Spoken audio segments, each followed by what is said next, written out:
French President Emmanuel Macron whacked in the face by his wife.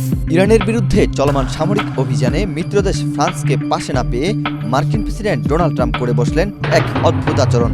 ফ্রান্সের president Emmanuel মাখোঁর ব্যক্তিগত জীবন নিয়ে তিনি এমন সব মন্তব্য করেছেন যা কূটনৈতিক শিষ্টাচারের সব সীমা ছাড়িয়ে গেছে।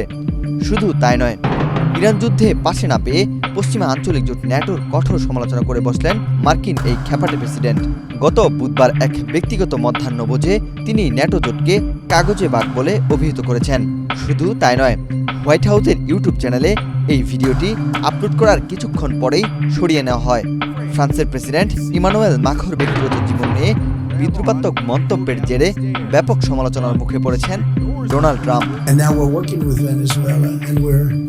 We've taken in many times the cost of the attack, many times.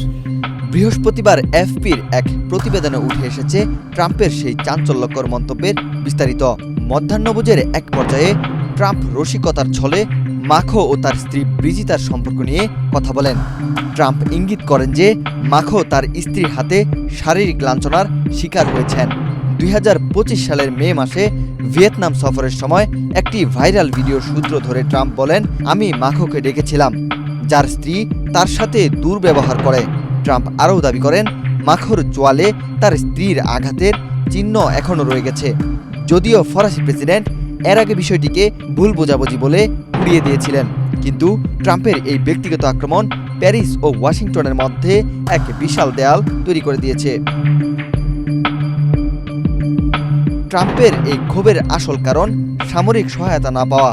Hormuz প্রণালী সুরক্ষিত করতে ফ্রান্স ও যুক্তরাজ্যের কাছে বারবার সহায়তা চেয়েও ব্যর্থ হয়েছেন ট্রাম্প। তিনি মাখোর কণ্ঠ অনুকরণ করে বিদ্রূপ করে বলেন, ফরাসি প্রেসিডেন্ট যুদ্ধে জয়ের আগে জাহাজ পাঠাতে অস্বীকৃতি জানিয়েছেন। এর জবাবে ট্রাম্পের হুঙ্কার ছিল, যুদ্ধ শেষ হওয়ার পর আর তোমাদের সহায়তা প্রয়োজন পড়বে না ইমানুয়েল। ট্রাম্পের এই বক্তব্য স্পষ্ট করে দেয় যে আটলান্টিক পারের দীর্ঘদিনের মিত্রদের মধ্যে ফাটল এখন চরমে। তিনি ন্যাটোকে নিয়ে কটাক্ষ করে বলেছেন, বড় ধরনের বিপর্যয়েও এই জোট যুক্তরাষ্ট্রের পাশে দাঁড়াবে না। ট্রাম্পের এই ব্যক্তিগত ক্ষোভ এখন রাষ্ট্রীয় নীতিতে পরিণত হতে চলেছে। মার্কিন পররাষ্ট্রমন্ত্রী মার্কো রুবিও ইতিমধ্যে হুঁশিয়ারি দিয়েছেন যে ইরান যুদ্ধের পর ন্যাটোর সঙ্গে সম্পর্ক পুনর্বিবেচনা করবে যুক্তরাষ্ট্র। যদি আমেরিকা সত্যি এই জোট থেকে মুখ ফিরিয়ে নেয়, তবে কয়েক দশকের পুরনো এই সামরিক জোটের অস্তিত্বই সংকটে পড়বে। মিত্রদের উপর ট্রাম্পের এই অনাস্থা বিশ্ব রাজনীতিতে নতুন কোনো মেরুকরণের সংকেত দিচ্ছে কিনা তা নিয়ে এখন চলছে চুলচেরা বিশ্লেষণ। ওয়াহিদ হুসাইন জিহাদ, বাংলাদেশ প্রতিদিন।